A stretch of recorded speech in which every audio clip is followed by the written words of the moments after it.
dementia is also a kind of chronic condition. So if we manage our diabetes, hypertension, or depression, we can also do some cognitive. Okay, so good afternoon, everyone.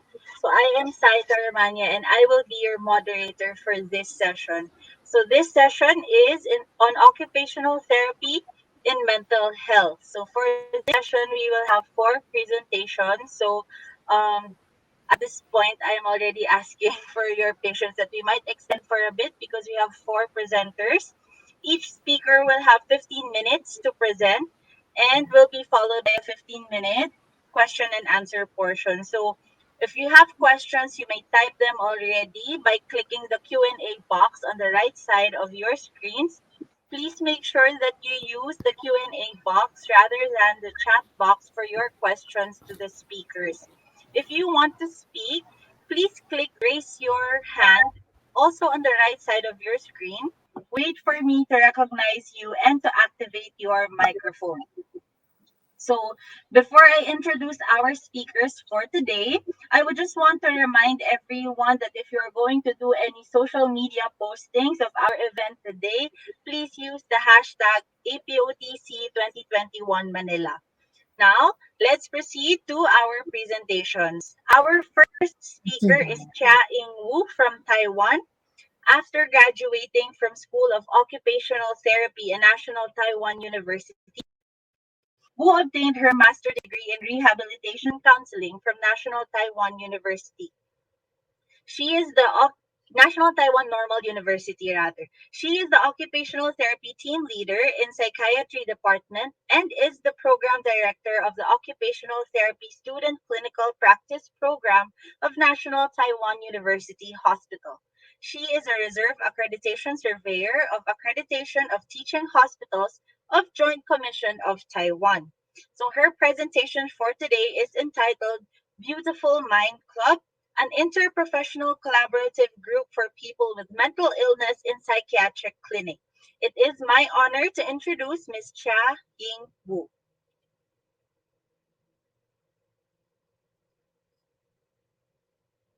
First of all, thank you for your kind introduction. I'm very honored to give this presentation. Today, I want to talk about our work in the services of the psychiatric clinic. My topic is Beautiful Mind Club, an interprofessional collaborative group for people with mental illness in the psychiatric clinic. Why the Beautiful Mind Club? A Beautiful Mind is a 2001 American biographical drama film based on the life of the American mathematician John Nash, a Nobel laureate in economics and an Abel Prize winner. As an occupational therapist, in my clinical service experience, many patients suffering from mental disorders are often unable to find employment or go to school due to the impact of the disease and unable to maintain or expand interpersonal relationships. Moreover, they lack the motivation or opportunity for life arrangements and social participation. So an experienced social worker and I arranged the Beautiful Mind Club group. It is an activity-based supportive psychotherapy. Interprofessional collaborative practice improve clinical care, especially for those clients with complex and chronic conditions, and it also can improve patient safety, patient satisfaction, healthcare quality, and health outcomes, increase job satisfaction, and result in better staff recruitment and retention. Today my presentation will focus on the collaborative process, group process, client participation, group satisfaction, and further application. Our preparations began in August 2017. We first set up a group objective. We focus on several aspects, such as group attendance, adjustment of illness, establishment of social network, stress management, and locating of personal and community resources. We recruited young people under the age of 35 from the psychiatry department in 2 months. These cats, where they did not receive daycare or community rehabilitation center services, are referred by psychiatrists. The group had 6 teams, met 1.5 hours every week for 6 weeks, from November to December in 2017. We recruited a second group in the same way in 2018. Cooperative model. A social worker and an occupational therapist take turns as the leader of the group. The social worker leads 4 groups, while the occupational therapist is the co-leader, and the occupational therapist leads 2 groups, while the social worker acts as the co-leader.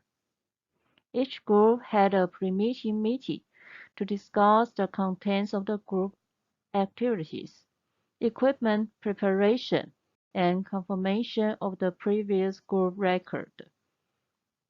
After the group meeting, we discussed the situation of case participation, reviewed the process of activities, built consensus on the handling of individual issues, and discussed response strategies. Attendance rate is the actual attendance per batch divided by the total number of attendees. The satisfaction survey includes content of the topic, time arrangement, procedure, and overall impressions, with 5-point Likert scale. 5 means very satisfied, with 4 satisfied, and 3 somewhat satisfied. 2 is unsatisfied. 1 is very unsatisfied. This part, I will briefly introduce our group topics. In the first time, we carry on self-introduction and group orientation. Members get to know each other, understand the group aim and how the group is conducted, establish group norms, and learn the sharing activities. It was an icebreaker activity. Members take turns to draw poker cards according to the drawn suits to share, for example, spade, something that has made me happy lately; heart, something that I'm proud of; diamond, a meaningful thing that has been done; club, name each member. Finally, discuss and make group notes. And the second time, the topic was sharing sick experiences and the impact of illness. First, through the relaxing music, the leader leads a body relaxation activity. Then the leader conducted joint activities to help group members share their emotion and illness experiences. The paintings could be concrete or abstract. We don't emphasize the drawing skills. Members take turns to share and give feedback to each other. The cats share the experience of illness with the blue lines representing fans. Cage, since the doctor determined that suffering from schizophrenia, life is like being sentenced, locked up in a prison. No one understands and accepts. The third time, warm-up activity was making small bookmarks, not encourage oneself. The main activity was to share the things you care most about after you get sick. Looking back, through sharing life, work, interaction with family and friends, we discussed the issue of concern and how to cope with it. This rainbow represents sunny after rain. After a storm comes a calm. All bad things are gone, and everything will get better and better. And they are two pink hearts. Pink is the crown's favorite color. Mean that love yourself and you will be loved by others. And then discover the beauty of life. Discuss the importance of life arrangements, how to arrange your life, and share available resources. Warm-up activity is full-sail comics to present the time management and the personal lifestyle. The main activity was to set priorities. What is the pattern of life you want? Sometimes it's not what you want most. What is most important? To make the priorities and share the available resources. The fifth group topic was stress management.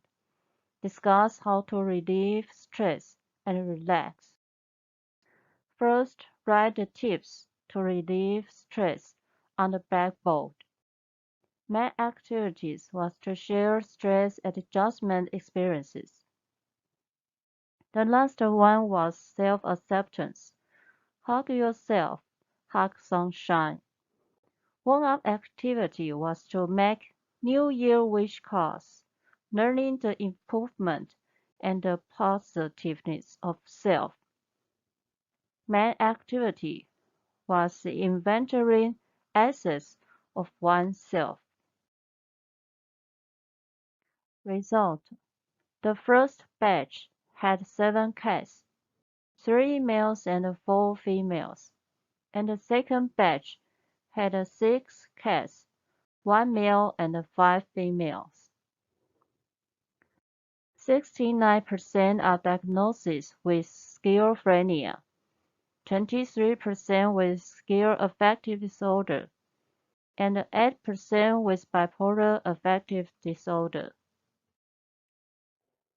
And the participation rate was 98% in the first batch and 79% in the second batch.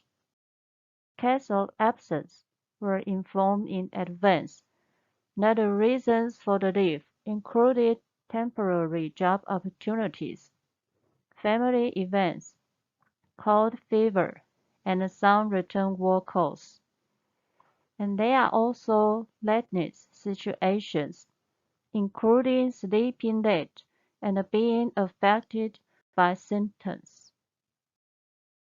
And the satisfaction survey includes content of the topic, time arrangement, procedure, and the overall impression with 5-point Likert scale. Overall, the satisfaction score was 4.5, between satisfied to very satisfied. The social worker provides information about family and society resources and psychological support. The occupational therapist is the expert in activity analysis and activity design. Professional combination and collaboration are successful and beneficial. Activity-based group psychotherapy, inviting cats that do not participate in day hospital or community rehabilitation centers, let clients return to the community. Continuity checking is needed, and we are hosting a party for clients in 2019 and 2020, inviting members back from two batches, carry about the status of members, some having returned to work, some continuing to study, and members interacting and supporting each other. However, due to the impact of the COVID-19 outbreak, outpatient group services were no longer sustained. Groups are preset topics, but members' concerns are also a reference for planning for the next phase of service.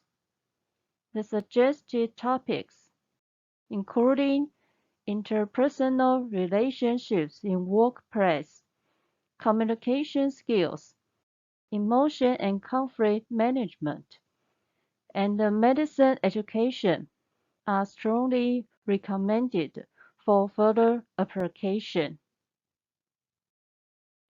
I'd like to stop here. Thank you for your attention. I'd like to open things up for questions and discussion. Thank you very much, Miss Cha Ing for your presentation. So we are now going to proceed with our Q&A. So we'll have 5 minutes allotted for our question and answer. So again, please utilize the Q&A chat box for your questions. So we have one now here.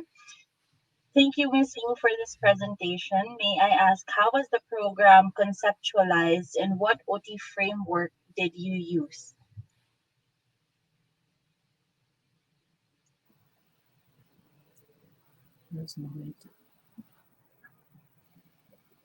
Mm, Thank you for your question. I'm glad you're asked a lot.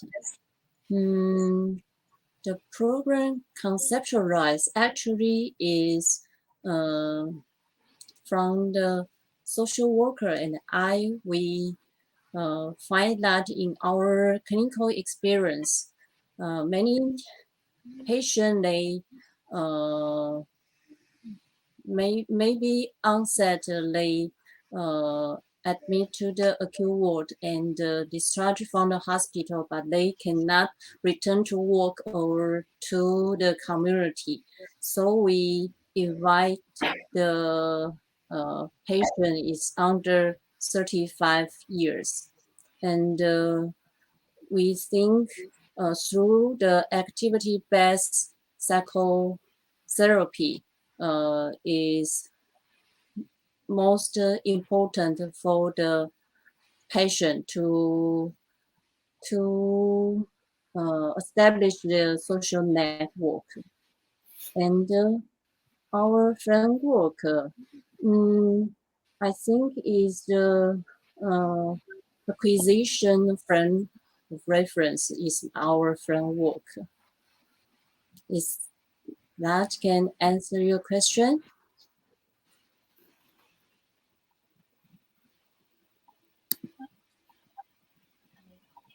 Yes, she replied via chat. Thank you so much. I think that it could suffice with her question. Thank you. Any other questions from the audience? We still have time. Oh, there. Aside from patients with schizophrenia, schizoaffective, and schizotypal disorders, can this program be applied as well to other mental health disorders? Thank you for your question. I think in our clinic work, the schizophrenia and schizoaffective disorder is the most diagnosis patient. So we first conduct this group for this patient. And according their suggested topics, we know the patient, they want to know more about the communication skill or interpersonal relationships in workplace, maybe more uh, maybe more services in other diagnosis. Uh, I think is another transfer we to organize this. But we first do this for the most diagnosis part. Okay, thank you so much for that. We hope that it answered the question. And I think we still have time for one more question for our Q&A. So it says here, thank you for the presentation. I would just like to ask, how was your collaboration with the social workers? What were the challenges you faced and how did you overcome it? Thank you. Actually, the collaborative and the process, I think, is very smooth and is very good. It's a very good experience. I think the most challenge is the recruited process because the overload in the clinical services. Our psychiatrists there have many clients to visit. So the recruiting process, I think, is the most challenge in our collaborative process. Okay, thank you for that. Let's see if we still have time. 1 minute left. Was wondering which topic among all had the best outcome for the patients. This will be the last question. Was wondering which topic among all had the best outcome.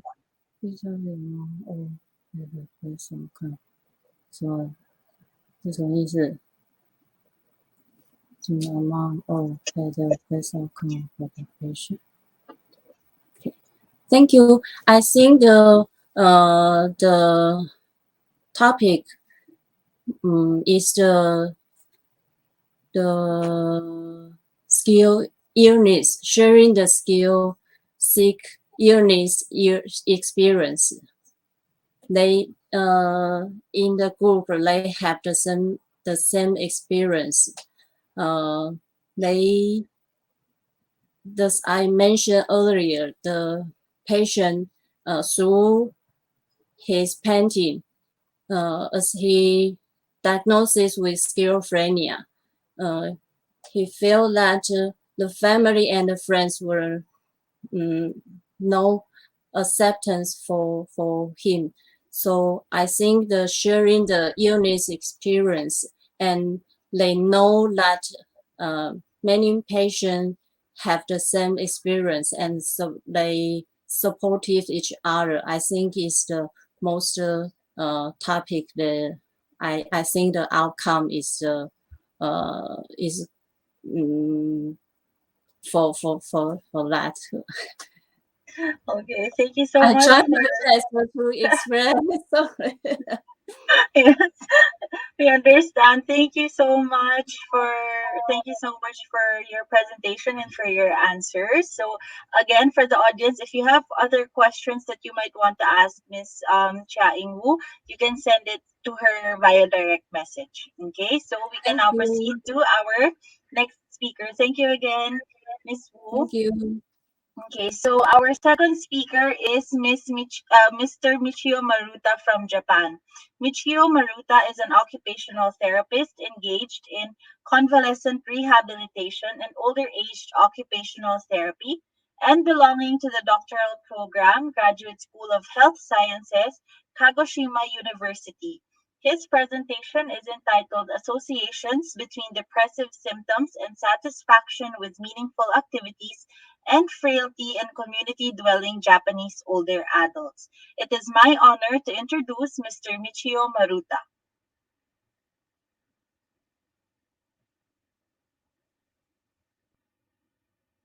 Make our presentation.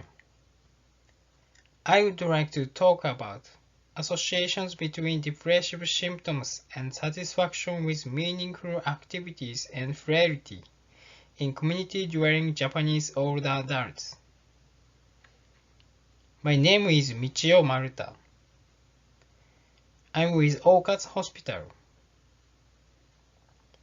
We have no conflicts of interest relevant to the content of this presentation.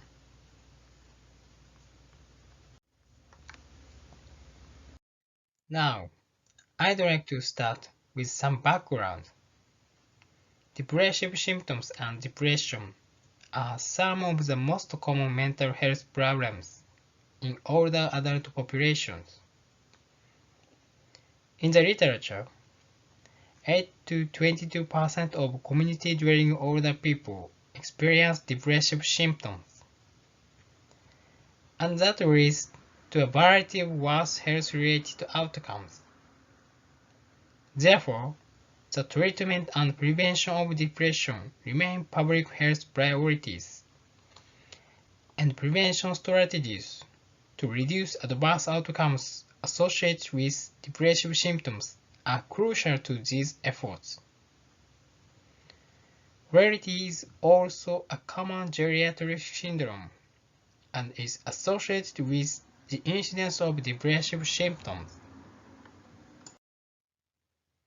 Recently, there has been a growing recognition that engaging in daily activities contributes to the prevention and improvement of depressive symptoms. Previous studies have reported the effects of various activities such as physical, cognitive, social, and leisure activity.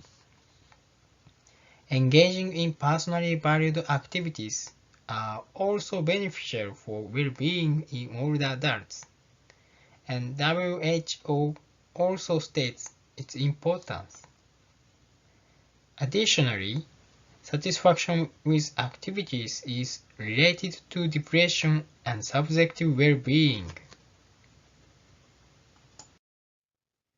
We think that not only participation in activities, but also whether the activities are meaningful to an individual can be important for improving mental health in older adults.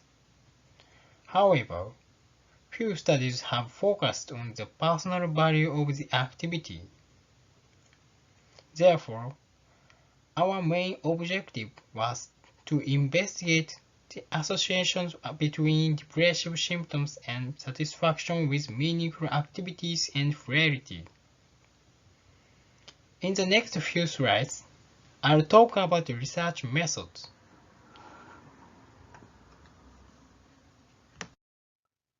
We analyzed 785 older adults who participated in Taromi's study in 2018.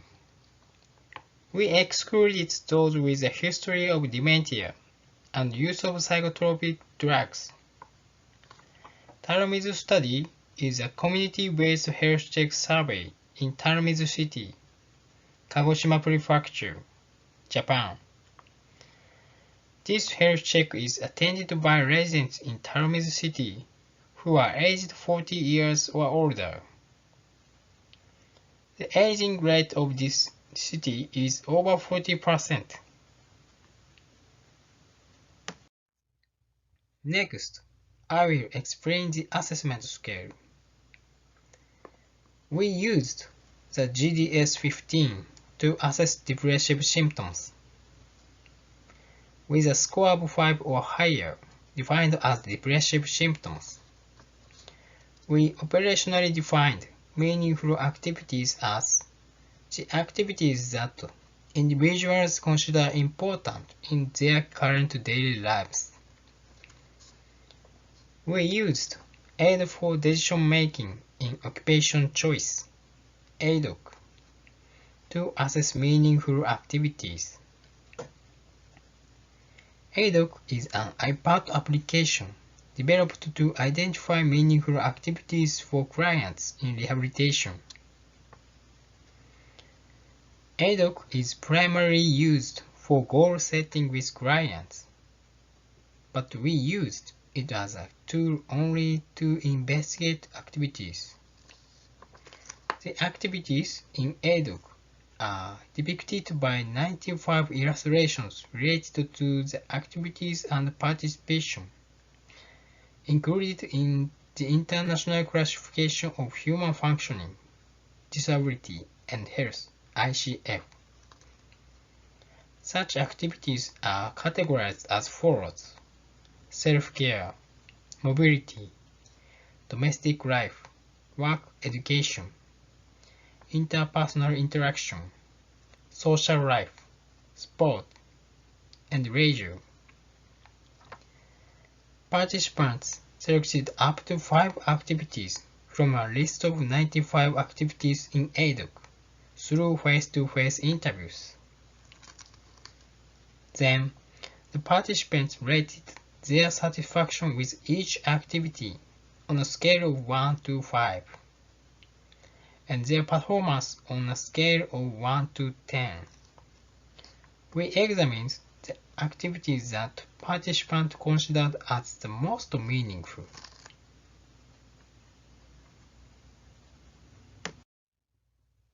Physical fluidity was assessed by 5 components: slowness, weakness, exhaustion, low physical activity, and weight loss. Participants with 3 or more components were considered to have physical fluidity. Cognitive fluidity is defined as the presence of both physical fluidity and cognitive impairment.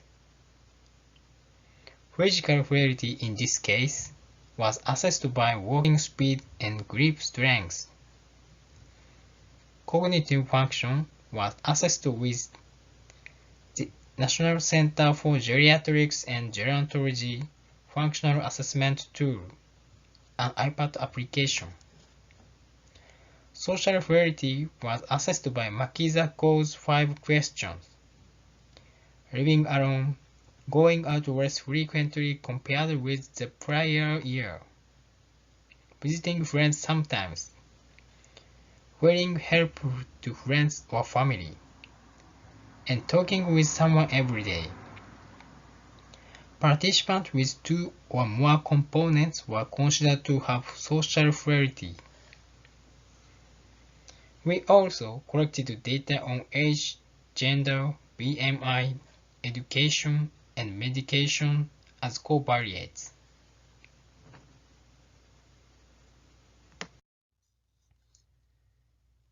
We used students' t-test, Pearson's chi-square test, and Manhattan U test to compare characteristics between the depressive group and the non-depressive group. Then, we used Pearson's chi-square test to compare meaningful activity categories. Furthermore, we used logistic regression analysis to examine the association between satisfaction, fluidity, and depressive symptoms.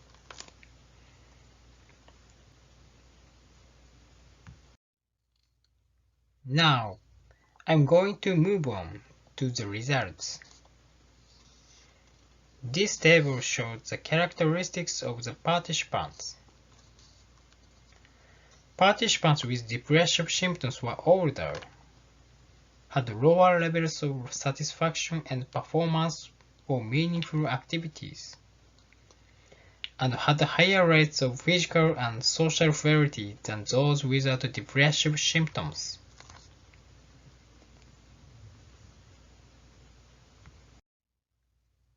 This figure illustrates the meaningful activity categories chosen by the depressive and non-depressive participants.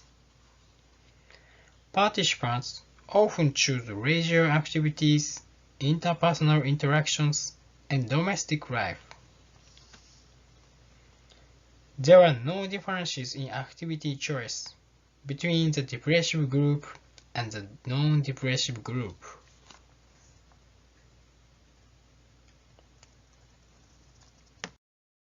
This table shows the result of logistic regression analysis with the presence of depressive symptoms as a dependent variable.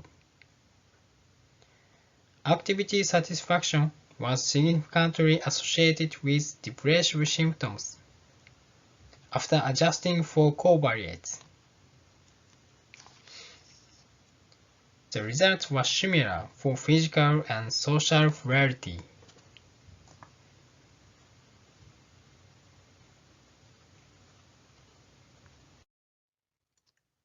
I'd like to summarize the main points. We investigated the associations between depressive symptoms and satisfaction with meaningful activities and frailty in community-dwelling Japanese older adults. We found that the characteristics of activities that individuals find to be most meaningful in their current daily lives may be similar regardless of whether they are depressed or not. Consistent with previous studies, we also found that physical and social frailty were associated with depressive symptoms. Additionally, we found that not only frailty status, but also satisfaction with meaningful activities was associated with depressive symptoms. Taken together, these results tell us that the importance of promoting activities that are meaningful to clients in community occupational therapy. I hope that you have found this data interesting. For any question or comment, please contact me. Thank you very much.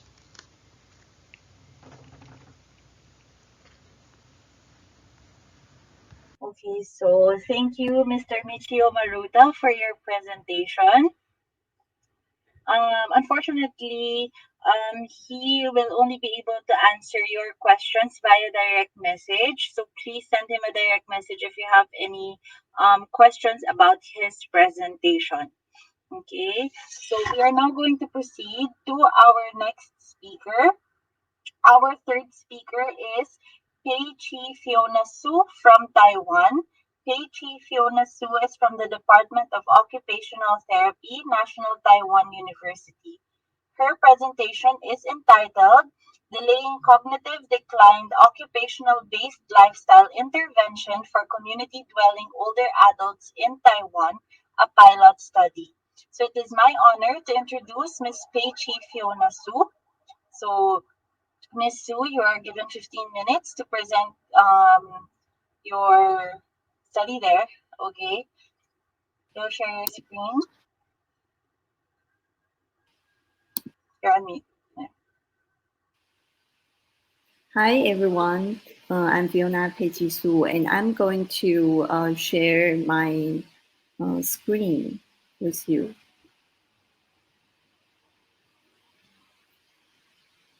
Okay, so now it works. Still loading. Okay, Yes, there. We see it now. You may begin. okay, and I'm going to start my presentation.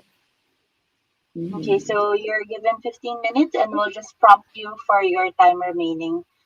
Thank you. Thank you.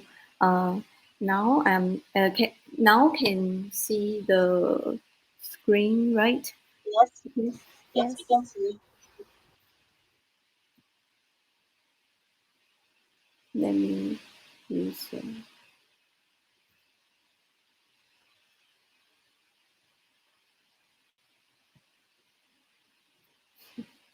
Okay. Uh, I'm Fiona Pei-Chi Su, and I'm from National Taiwan University, and I'm still doing doctoral program in the school. And this is the pilot study that I want to uh, share with you. And the pilot study is going is aimed to delaying cognitive decline occupational-based lifestyle intervention for community dwelling older adults in Taiwan. And as Sorry, we, Miss Fiona. Sorry, we lost your screen, your presentation.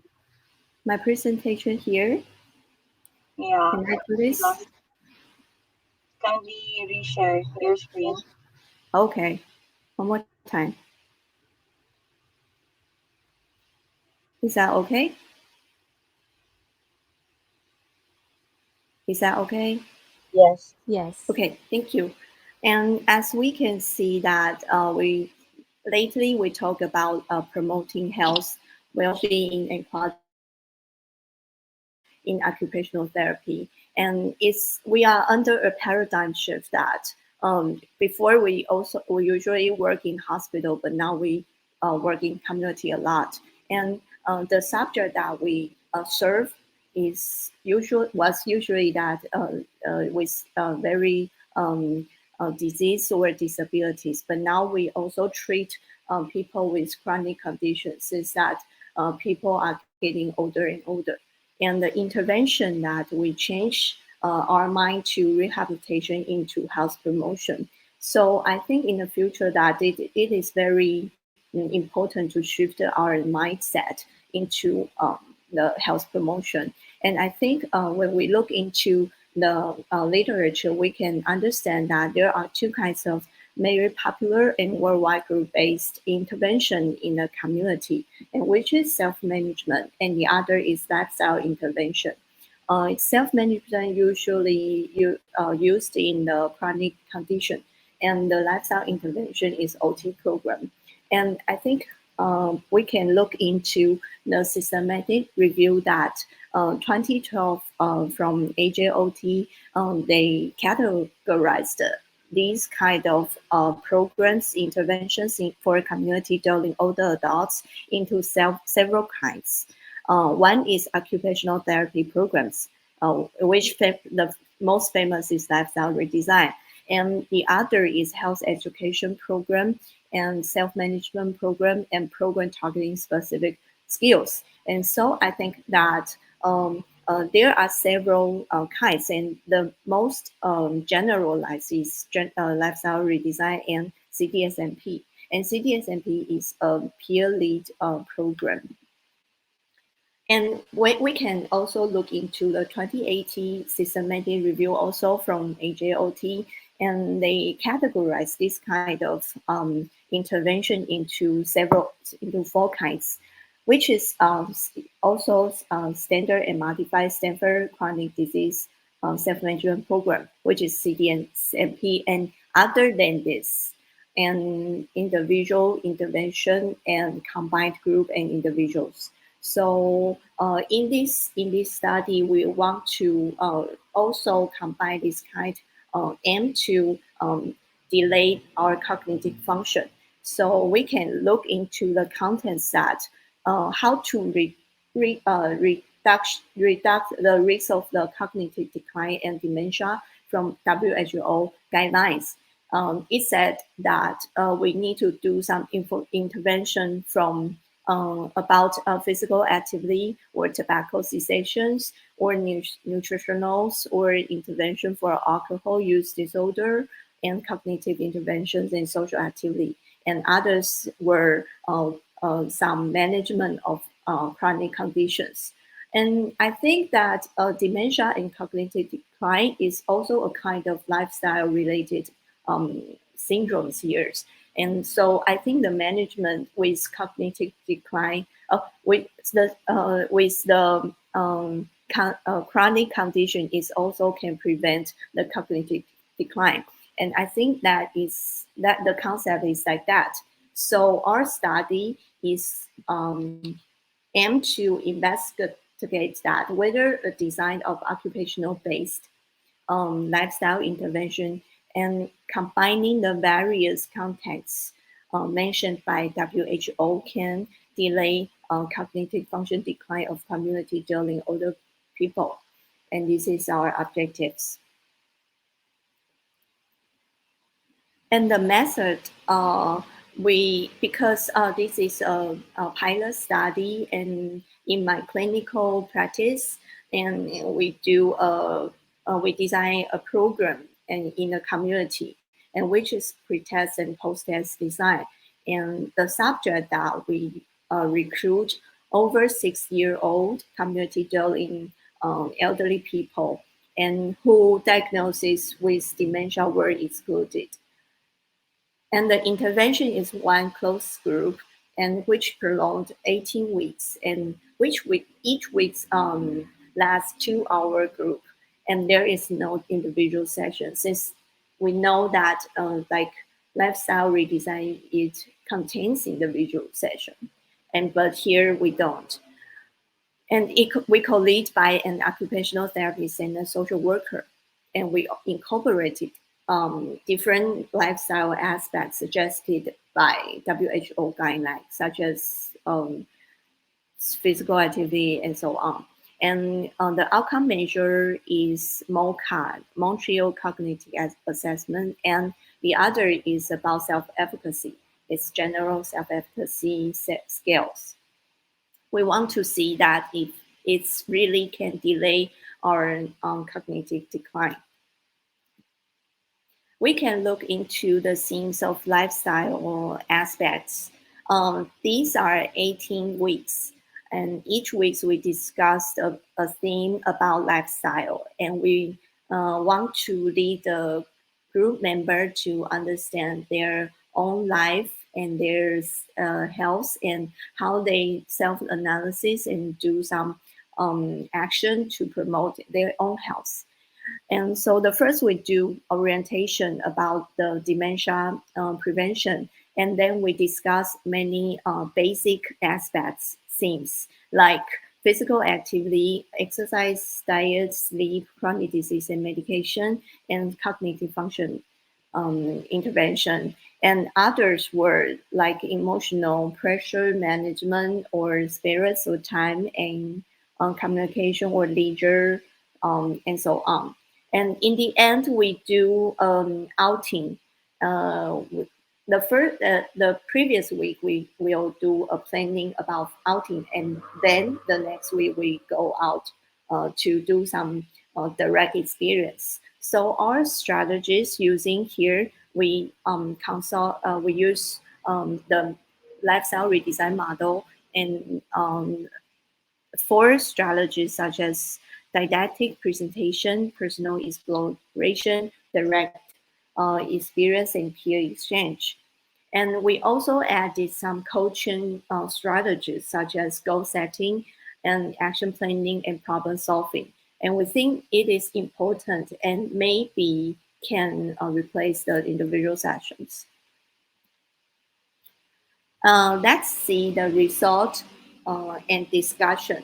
Uh, in the end, 14 participants finished the program, and 10 of them were women, and the mean age is 68.2-year-old. And the pre-test mean score of MOCA was 24.9, and the post-test score were 27.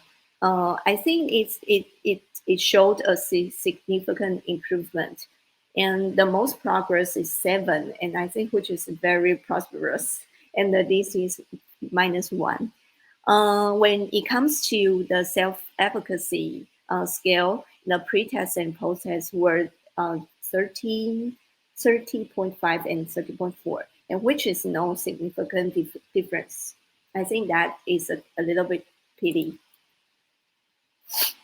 We can see several photos here. Each week we discuss different kinds of lifestyle themes, like Mediterranean diet or physical activities. We let them really use these bonds to practice themselves. And or envision this is the last week we envision in the future, and cognitive activities and brainstorming or medication using. Where we discuss these kinds of information is not the most important things. The most important thing I think is to let them self-awareness toward a healthier life. And I think using this kind of activity may let them to think of themselves, and then they can try to do some action to make them own healthier. And those are some activities we encourage them to attend. And then there are a pyramid about the Mediterranean, pyramid about the physical activity. And I think that will lead them to think of themselves.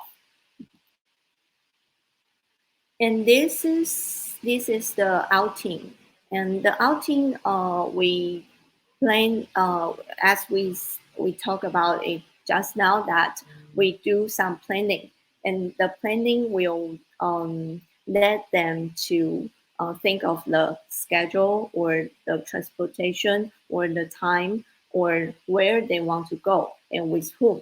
So I think this is a very good that community exploration in Danshui, which is a very beautiful place, and it is a river in Taipei City. And there is also very good food to have. And we took the light rail to the Danshui. And I think because in the group members, some have took the light rail and some haven't. So I think some have already go to Danshui for many times and very familiar with the area, but the others may not. And I think they can go together and to have this kind of experience. They can chat with each other and they can talk about the community, some information or some news about the place. And I think that is very um, important for them to talk to each other and about the storytelling or the story making. And I think they feel very good and they feel happier. And I think for them, this would make them feel younger or healthier to not withdraw in home or think that they were not useful, something like that. And in the end we like interviewed them, and there were some feedback and some qualitative information about this group. And I think uh, this feedback made me to set up my mind that this is the right direction of the future future study, because one of the members said that I'm looking forward to coming here every Tuesday, and I would like to continue the next semester. So, which means that she feel happy here. And the other member shows that since she said that since the exercise session, I squat every day and feel slim and graceful when walking. So she do it every day, and which make her to change the lifestyle, to change the life activity or physical activities she will do every day. And there is a member who is male. He said that I found out I have too little vegetable, so I make mixed vegetable juice. Maybe he doesn't like, he didn't like to eat, so he make the vegetable juice every morning. And I think I can see that they can change their own life activities and feel healthier. And then we can see our the study's limitation and conclusion that I think it may delay cognitive decline. But when it comes to self-efficacy, maybe we need to do more, do more do more research about how to implement it into the program. And I think try to use more coaching strategies is important, because if we do it in a group, they may um, have stronger self-efficacy or stronger motivation to change their own life to healthier one. Or you can you can take more actions. So I think in the future we need to we need more evidence to support the program, such as RCT design. And I also plan a new and I also do this new design about my proposal to finish my PhD degree, and we also ongoing. So I think um, this is only a pilot study here, and I think I would like to share with everyone here who attend the conference. Thank you for your listening. Thank you so much, Miss Fiona, for your presentation. Okay, so now we will now be starting to accept questions. You may use the chat box. You may use the Q&A, sorry, the Q&A tab for your questions.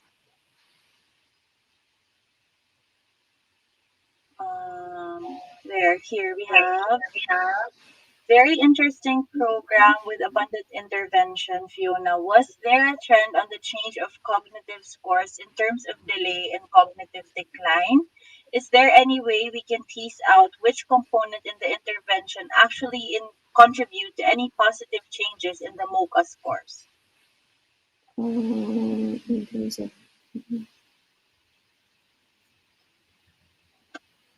yes, actually, we didn't see the details about the MOCA score, but if we want to see, we can like make it. We can look at detail, and I think the most my impression because I didn't do the detailed analysis, but the impression is about memory because they can see a lot about they can in the program they can like practice a lot about thinking about their own life and they will memorize several things. So I think the important and they also have their awareness about the memory and they will practice it in the group. Yes, but if you want to see the detail, maybe we can talk about it after after the congress. Thank you for that. Any other more questions in Yes, I the know. from the audience? Okay, let's just wait some more. Yes, we encourage everyone actually to engage in conversations with other people in the Congress. You can use the social lounge if you want to discuss more about the things that you heard today. We have another presentation, question rather. Uh, uh, Actually, this is my clinical practice in older adult center, and there were a lot of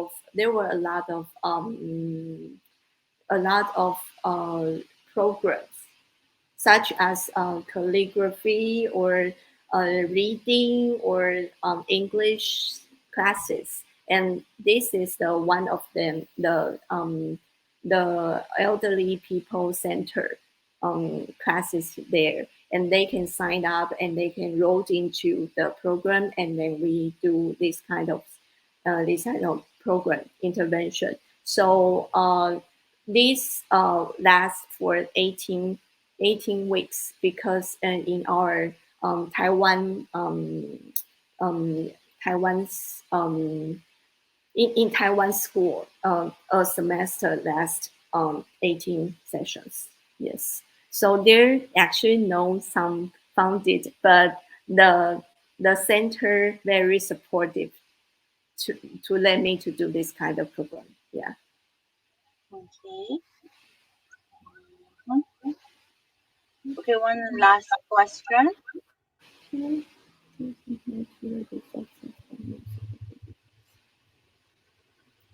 Yeah, yeah, yeah. Um, I think there is no significant difference because even the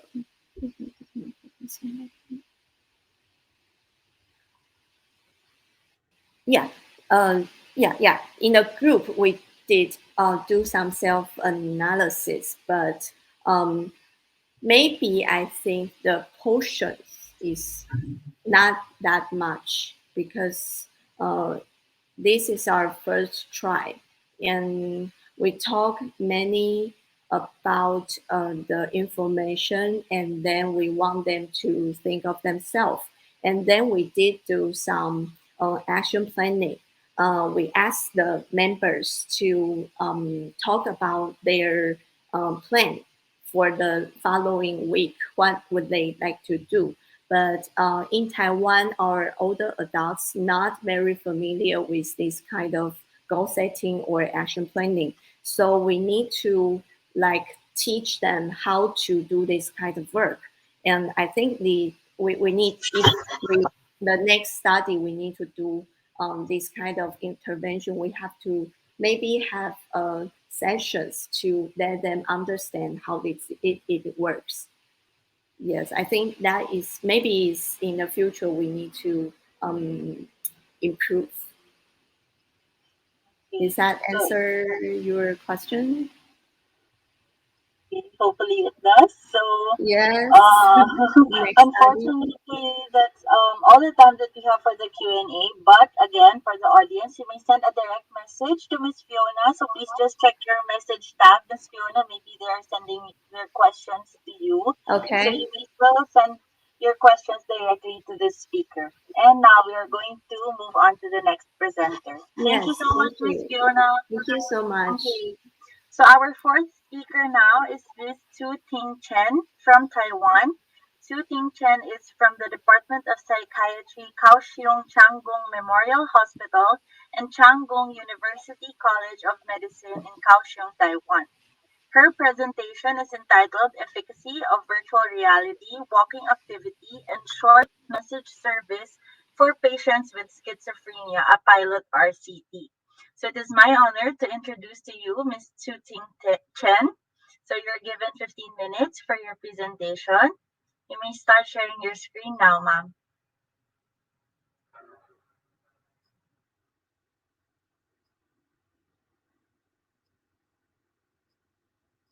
Okay. Hello everyone, I'm Tsu-Ting Chen. I come from Kaohsiung Chang'an Memory Hospital. Today I want to report the topic of efficacy of virtual reality, walking activity, and short message service for patients with schizophrenia, a pilot randomized control trial.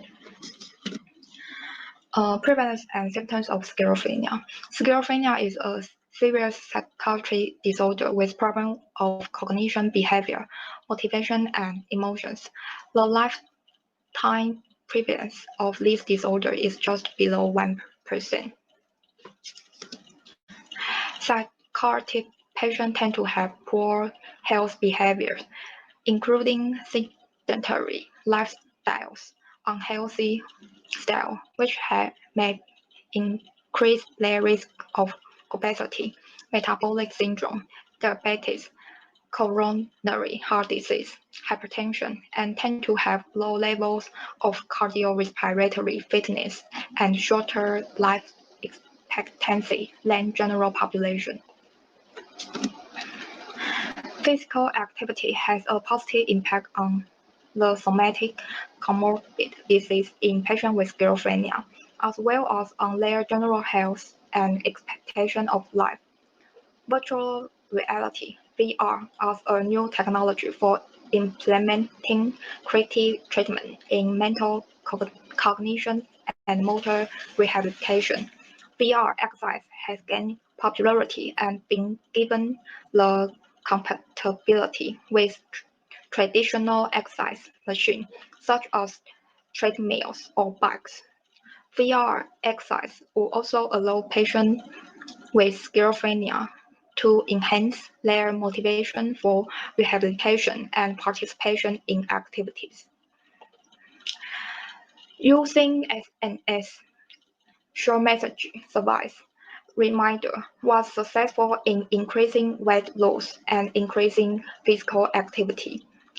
Patients were also highly motivated by the message, and short messages were associated with self-efficacy and intention to act.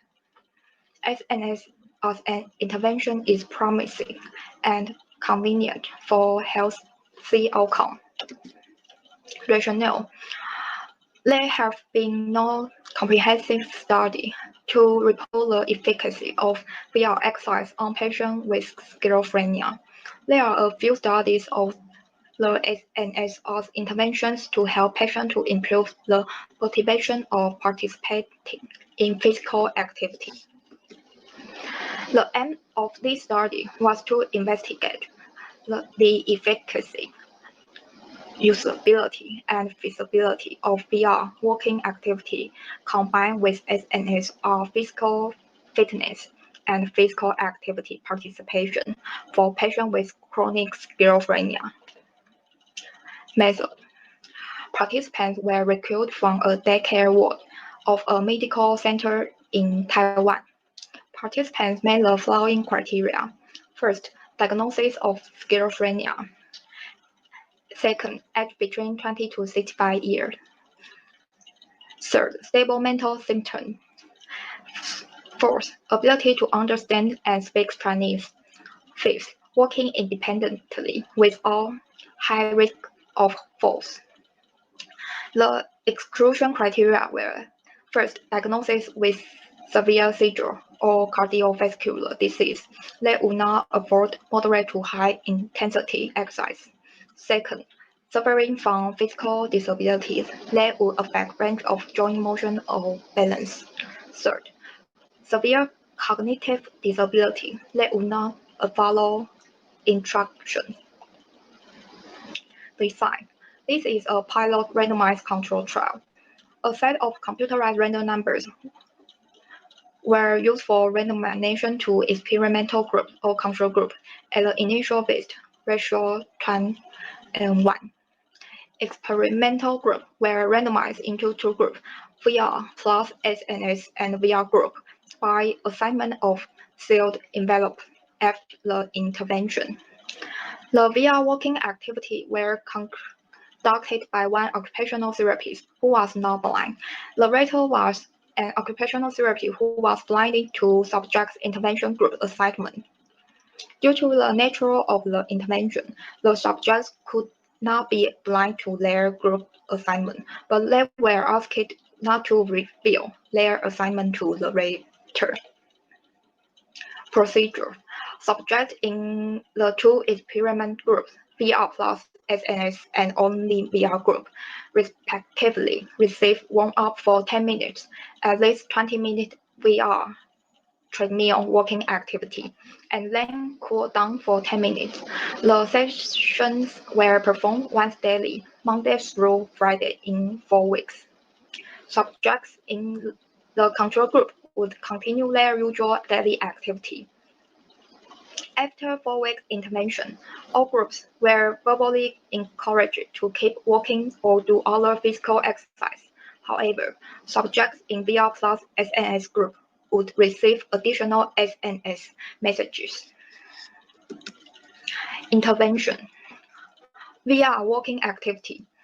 Subjects walk on the treadmill, combine the tablet with the app named Run on Earth.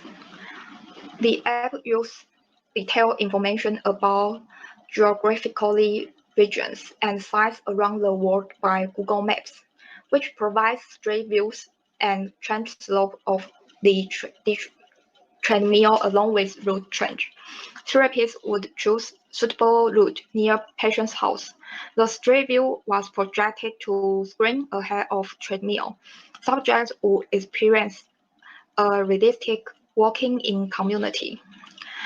Subjects walk at a slow and moderate speed in the first week of intervention, and then adopted progressive exercise training, self-adjusted speed, and additional time to achieve at least moderate exercise intensity in the following weeks. Short message survive. VR plus SNS group received about 5 SNS messages in the first week after intervention of VR walking activity, and decreased 1 SNS messages gradually per week for a period of 4 weeks, for a total of 14 SNS messages. Sample of SNS reminders used in the interview include: the weather is fine today, how about going out for a walk?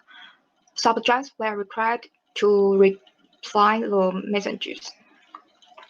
Usual daily activities. Subjects in the control group would continue their usual daily activity. They join work routine, conventional activities such as walking around the work area and gardening. Information of baseline and outcome assessment were collected at the different 3 time points: 1 week before the intervention, T0, 1 week after the intervention, T1, and 1 week after the intervention of the short message, T2. Researchers obtained background information by the questionnaire from each participant, including information about gender, age, and other personal characteristics. The following outcome measures were used at baseline, post-intervention, and 1-month follow-up. Outcome measures of physical function included 6-minute raw text, 6 NWT, 30-second chair stand test, 30 CST, and 1-minute sit-up test, 1 SUP, and physical activity participation include pedometer and occupation questionnaire OQ. 6 NWT is a standardized aerobic test that is practical and easy to perform with simple equipment. The 6 NWT is an assessment to provide information about the functional exercise. By measuring the distance they can walk on a flat and hard surface as quickly as possible in a 6-minute period. 30 CST is a standard measurement to assess lower body strength needed for activities of daily life. The participants sit on a chair with arms folded across the chest and back straight, and rise to full stand, then sit down again to repeat this cycle as many times as they could in 30 seconds. 1 SUP is an abdominal muscle strength test. Subjects perform their upper body in upright position, with their elbow contacting their thigh, and then return to the supine position to repeat as many times as possible in 1 minute period. Pedometer and occupational questionnaire (OQ) are used to record physical activity participation of subjects, including step count and time of physical activity. Subjects were asked to wear pedometer every except for bathing and the intervention. OQ, a time diary to record what subjects do on one day in 30-minute blocks from 5 a.m. to 11:30 p.m. Researchers analyze the type of each activity to exercise behavior or others, and calculating type of exercise behavior every day. Result: 18 subjects from daycare world were recruited. Male and female were 1:1 in ratio, with an average of 37 all completed all outcome measure and analysis. The information of the comparison in baseline characteristics and show no difference among 3 groups. Statistically significant difference in change score were found on 6 NWT among 3 groups from baseline to follow-up. A further analysis of the data indicate that subjects in the VR plus SNS group show a greater improvement in 6 NWT compared to control group. Statistically significant difference in change score were found on 30 CST among 3 groups from baseline to follow-up.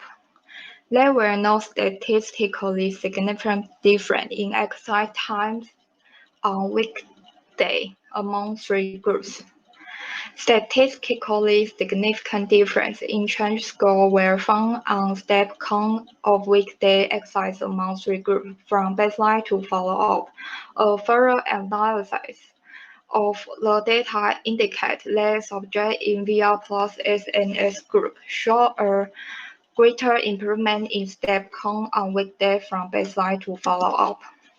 Statistically significant difference in change score were found on hours of weekend exercise among three groups, from baseline to follow-up.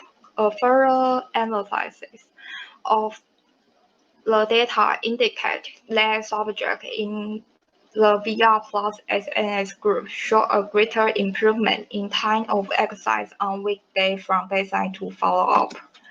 There were no statistically significant difference in step count of weekday exercise among three groups. Conclusion: the VR walking activity may help to improve lower extremity strength and physical activity participation of patients with schizophrenia, although no difference between VR plus SNS and VR group. In VR, SNS group show longer exercise time and more step count than only VR groups. The SNS is convenient to encourage patients to participate in physical activity.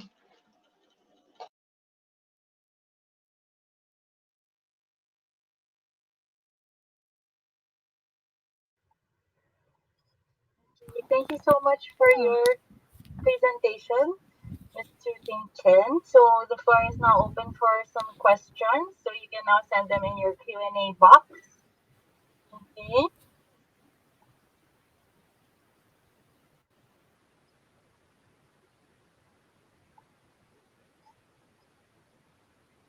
So you can send in your questions now. So while we're waiting, any questions from the audience? Okay, here. If the purpose is to test the usefulness of VR plus SMS intervention, have you ever compared VR with face-to-face intervention? Um, mm,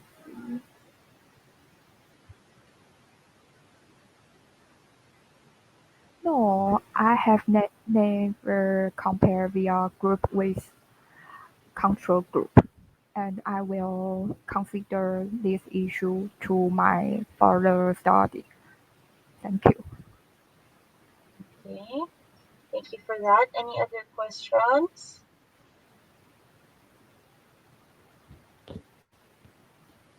Okay, here we have another one. Very innovative and interesting. Were there any unexpected negative effects during the intervention? Uh, no, we have made any negative effect. Yes, because our exercise is moderate intention intensity, so we have not find any question Okay, from thank you for our patient. Yes. okay, thank you for that. Okay. Any other questions? I think we can take one last question from the group before we end our session.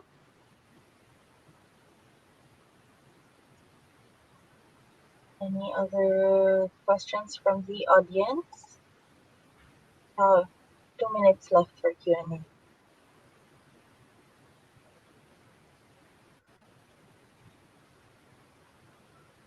Okay. I'm assuming we don't have any more questions. Let's see. Okay. All right. I think nothing is coming in to the Q&A. Yeah. So I think that's about it for this part for the Q&A. Now, thank you to all our speakers. Now, we would like to present certificates of appreciation to all our speakers. The certificate reads, the Philippine Academy of Occupational Therapists and Learning Aiders present this certificate of appreciation to Ms. Chia Ying, Mr. Michio Maruta, Ms. Fiona Pei-Chi, and Ms. Tsu-Ting Chen for being an oral presenter during the 7th Asia Pacific Occupational Therapy Congress hosted by the Philippines via AirMeet on the 22nd of November 2021.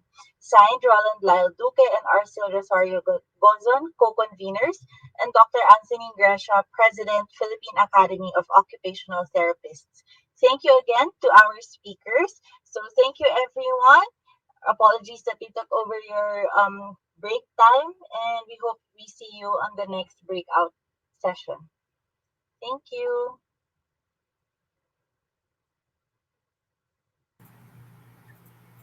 Thank you. Thank you, Thank Sai. you. Thank Thank you, you. Yvette. You. Thank Thank Thank you you. you. to our speakers. Thank you to our Thank Presenter speakers. you. please. Thank Thank you to our you. speakers. Please stay for a little while for just a quick photo, if you can. Everyone else, thank Okay. you. I'm going to end the session now. Okay.